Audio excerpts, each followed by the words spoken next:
Bonjour. Alors voici l'énoncé d'aujourd'hui. Il s'agit de montrer en premier lieu que pour tout réel x est égal à max de x est de 0 moins max de moins x est de 0, donc au maximum entre x et 0 moins le maximum entre moins x et 0. Et ensuite, en question 2, on nous pose une suite un réelle, et on nous demande de montrer que si cette suite-là, indexée par n, donc la suite de termes général somme pour k allant de 0 à n, pour k allant de 0 à n de valeur absolue d'uk, converge, donc la suite, si vous voulez lui donner un nom, je sais pas moi, la suite tn définie par tn égale somme pour k allant de 0 à n des valeurs absolues d'uk, si cette suite converge, alors la suite de termes général Sn définie par Sn égale somme pour k allant de 0 à n duk converge aussi. Vous pouvez vous donner une 20 à 25 minutes peut-être de réflexion avant de regarder la correction. Et avant de commencer la correction, juste petite précision sur l'énoncé, ça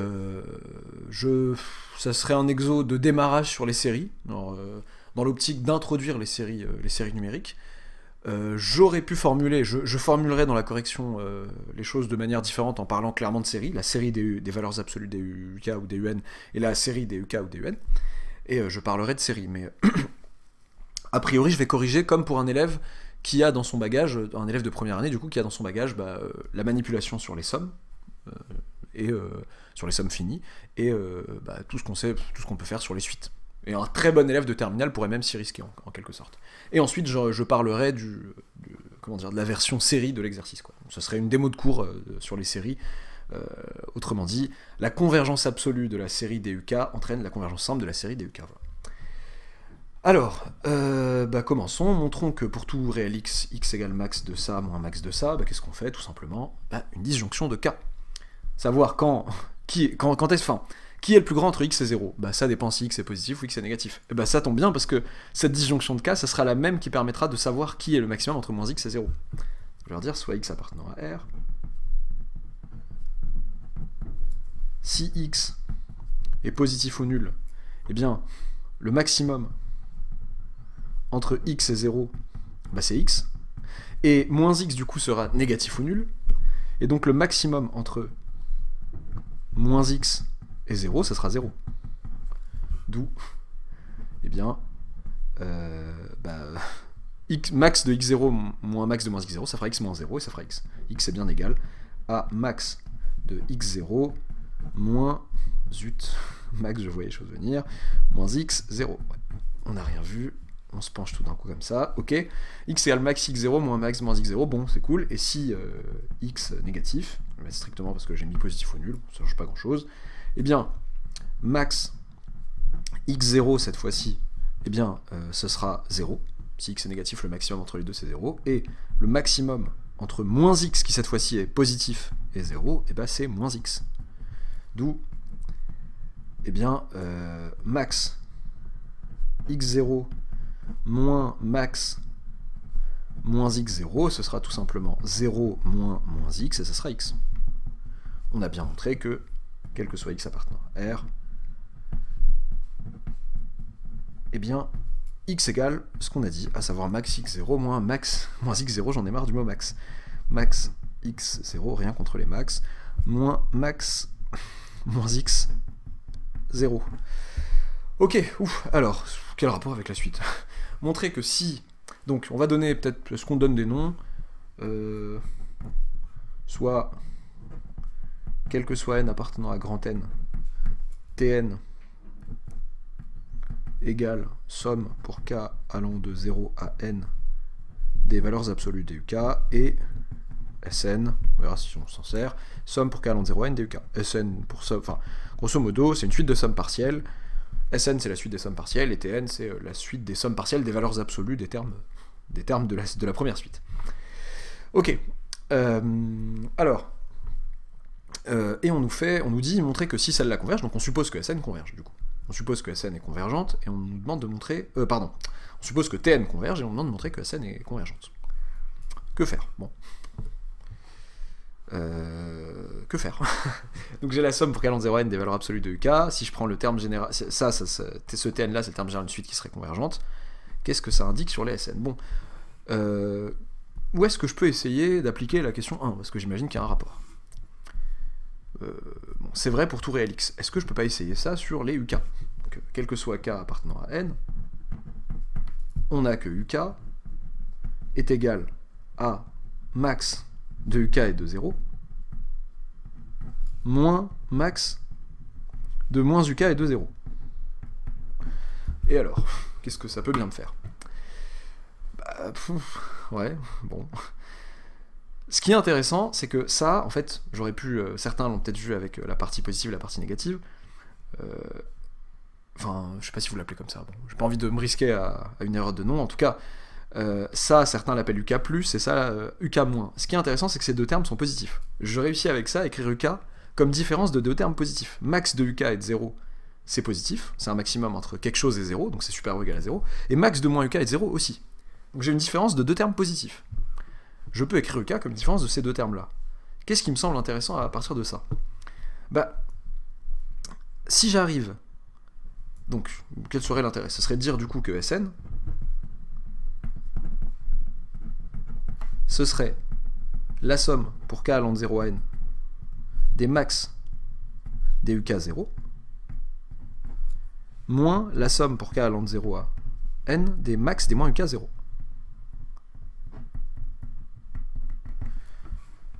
Peut-être, à ce stade, moi j'essaye de ruser avec l'énoncé si je me mets à la place de l'élève, je me dis que peut-être, bon ça c'est une somme de termes positifs, ça aussi, peut-être que la convergence de la suite dont le terme général en n est celui-ci, et de cette suite-là, et de la suite dont le terme général en n est celui-ci, et celui-là, peut-être que ces convergences séparées seront plus simples à étudier que la convergence directement de ce machin, de Sn du coup. En quoi est-ce que c'est pertinent? Si j'arrive à montrer la convergence quand n tend vers plus l'infini de ça et de ça, bah ça y est, par différence, ça y est, on a gagné quoi. Qu'est-ce que je sais de max de uk et de 0? Comment faire le lien avec ça? Et bah déjà, on a un truc sympathique. Quel que soit k appartenant à grand N, max de uk est de 0, bah c'est inférieur ou égal à valeur absolue de uk en fait. Pourquoi est-ce que c'est inférieur ou égal à valeur absolue de uk? Parce que valeur absolue de uk c'est toujours supérieur ou égal à uk. Je rappelle, un truc qu'on oublie souvent sur la valeur absolue, enfin une caractérisation qu'on oublie souvent, c'est que valeur absolue de x, c'est max de x et de moins x. Souvent on garde en tête que c'est x lorsque x est positif, moins x lorsque x est négatif, c'est très bien, c'est vrai, mais c'est aussi le maximum entre x et moins x. Donc c'est toujours plus grand que x et c'est toujours plus grand que moins x, valeur absolue de x. Donc, valeur absolue de uk, c'est plus grand que uk, plus grand ou égal à uk, et c'est aussi positif en tant que valeur absolue, donc c'est plus grand que le maximum de ces deux-là. Ok, et alors, bon, max de uk est de 0 est positif, et inférieur ou égal à la valeur absolue de uk. Et comme dit l'énoncé, la suite qui est là converge. Attention, je ne vais pas faire de faux gendarme en quelque sorte, en disant ah bah celle-là converge, là ça fait 0, donc celle-là converge. Non, c'est pas ça que disent les gendarmes, hein. Il faudrait que ça et ça, enfin, comment dire, en sommant, enfin en tout cas, les suites obtenues aient la même limite à droite et à gauche, ce qui n'est pas le cas a priori. Mais par contre, n'oublions pas que donc Tn converge et est croissante. Converge, Tn c'est bien celle-là, c'est ça Tn. Tn converge vers un certain T appartenant à R+, et est croissante. Pourquoi elle est croissante? Parce qu'on a une somme partielle de termes positifs. Et si je veux clairement exprimer les choses, je peux écrire Tn plus 1 moins Tn. Si vous écrivez Tn plus 1, vous allez avoir cette somme jusqu'à n plus 1, moins Tn, la même somme jusqu'à n. Je vais l'écrire quand même. Quel que soit n appartenant à grand N. Tn plus 1 moins Tn, et bah qu'est-ce que ça fait en fait? C'est une somme jusqu'à n plus 1 des valeurs absolues des uk, moins une somme jusqu'à n de ces mêmes valeurs absolues. Mais il reste plus qu'un terme en trop ici. Cette somme et cette somme sont quasiment les mêmes, sauf que celle-ci a un terme en n plus 1 en plus. C'est valeur absolue de un plus 1. Où le cas est très moche ici. Ok, et c'est positif du coup, c'est une valeur absolue. Donc Tn plus 1 moins Tn est positif, et la suite Tn est croissante. Et alors, ok, donc en réécrivant ça déjà, en sommant, ce que j'aurais peut-être dû faire avant de parler de Tn, enfin avant de parler de la croissance de Tn, on a donc que quel que soit n appartenant à grand N, eh bien, 0, plus petit que, en tout cas, somme pour k allant de 0 à n des max des uk, punaise, 0, plus petit ou égal à, du coup, somme des uk, enfin, la somme de cela de 0 à n inférieure à la somme de cela de 0 à n, mais la somme de cela de 0 à n, c'est notre que Tn. Ok, mais Tn converge et est croissante. j'ai une suite qui est convergente et qui croît vers t. Donc pour tout n, tn est inférieur à ce t. Je converge en croissant vers une certaine limite t. Donc, ce qui est intéressant, c'est de dire, ok, attendez, quel que soit n appartenant à grand N, ceci est inférieur ou égal à t. Ok, et alors, en quoi ça prouve que c'est convergent, que la suite de termes général qui est là converge avec l'indice n? Eh bien, tout simplement parce qu'elle aussi, elle est croissante. Donc si je lui donne encore un nom, je vais appeler ça Wn. Wn est croissante. Donc cette fois-ci, je leur dis que quel que soit n appartenant à grand N, Wn plus 1 moins Wn n'est autre que le max entre un plus 1 et 0, le dernier terme. Et c'est positif, c'est un maximum entre un machin et 0. Ok, cette suite est croissante. Wn est donc croissante et majorée par ce t. Vous voyez pourquoi j'ai introduit la limite de tn, parce que faut un majorant. Tn n'est pas un majorant valable, tn dépend de n. D'où, d'après ce que certains appellent le théorème de convergence monotone, d'après le théorème de, c'est un peu long, de convergence monotone, eh bien, Wn converge. C'est-à-dire, je rappelle qu'il y a Wn, la somme pour k allant de 0 à n, donc des max des uk 0, quand n varie, ok, ça c'est cette suite-là, et bien cette suite-là converge. Ok, de même, casse pas la tête, hein, c'est la même raison. De même, quand je dis de même, c'est que les max des moins uk0, c'est aussi inférieur ou égal à la valeur absolue de uk, parce que valeur absolue de uk est aussi supérieure ou égale à moins uk, et à 0. Et donc on va avoir le même argument pour dire que cette suite-là,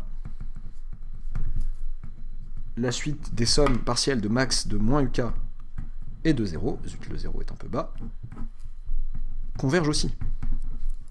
Donc nous avons, où es-tu? Sn, qui s'écrit comme un terme qui converge, qui a une limite quand n tend vers plus infini, qui a une limite finie quand n tend vers plus infini, et un autre terme qui a une limite finie aussi quand n tend vers plus infini.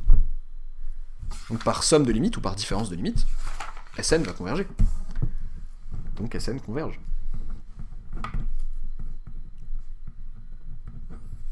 C'est-à-dire que la suite définie ainsi, je regarde comment j'ai défini, ok.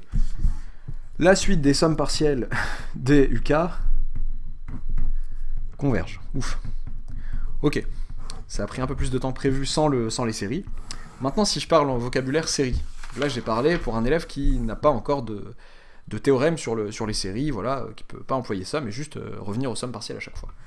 Maintenant, si je parle de série, bien sûr, on me fait redémontrer quelque chose du cours, là. Convergence absolue, donc le but c'est de montrer que si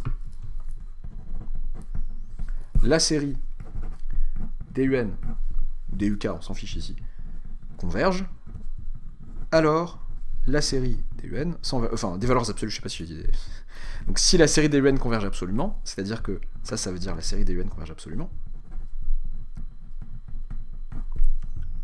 CVA, petites abréviations que vous ne vous permettez pas sur vos copies, à part si, bon, dans de rares cas, vous les avez mises en toutes lettres et vous avez mis entre parenthèses ce que ça voulait dire, et ensuite vous vous permettez de le faire. La série DUN converge, c'est ça qu'on essaye de montrer. Eh bien, avec le même raisonnement, qu'est-ce qu'on peut dire ici? On peut dire que... qu'est-ce qu'on peut dire de sympathique? Quel que soit n appartenant à grand N, UN égale max de UN et de 0 moins max de moins UN et de 0, de leur dire que max de UN 0 est inférieur ou égal à la valeur absolue de UN et est positif. Donc, par comparaison de séries à terme positif, très important le à terme positif, eh bien, la série... pardon, j'ai oublié de dire que la série des valeurs absolues de UN convergeait. Donc par comparaison de série à terme positif, celle-ci aussi. La série des max des UN 0 converge. De même, la série des max de moins UN 0 converge. Et enfin, UN tout seul, UN qui est la différence du terme général d'une série convergente et du terme général d'une autre série convergente, eh bien, la série des UN va converger aussi. Si j'ai le terme général d'une série convergente et le terme général d'une série convergente, je sais que j'obtiens le terme général d'une série convergente. Si j'ai le terme général d'une série convergente et le terme général d'une série divergente, j'obtiens le terme général d'une série divergente. Si j'ai le terme général d'une série divergente et d'une autre série divergente, je ne peux rien dire, à moins que je fasse une somme, par exemple, de deux termes généraux de séries divergentes positives. Auquel cas, je sais qu'elles divergent toutes les deux vers plus l'infini et que la série obtenue avec le terme général qui est la somme des deux est aussi divergente vers plus l'infini. Pareil si les deux séries sont négatives vers moins l'infini. Voilà, donc ça peut, le fait de parler de séries et de ne pas revenir aux sommes partielles peut permettre d'aller plus vite parce qu'on n'a plus à passer par le côté somme partielle croissante, majorée par la limite, etc. Mais c'est bien de savoir faire ça aussi. Voilà. C'est pour moi un bon exercice de... Soit avoir, soit un exo dur de suite, soit un exo sympa de début de chapitre sur les séries. Voilà. Oui, donc petit mot, la réciproque est fausse. Donc je rappelle, donc, pour ceux qui ont vu les séries des UN convergent n'implique pas en général que la série des valeurs absolues des UN converge. Et le contre-exemple qu'on prend à chaque fois, c'est la série des -1 puissance n sur n qui converge, donc supérieur ou égal à 0 ou supérieur, ça dépend. Et pourtant, la série de leurs valeurs absolues, donc qui font des 1 sur n, qui est la série harmonique, diverge.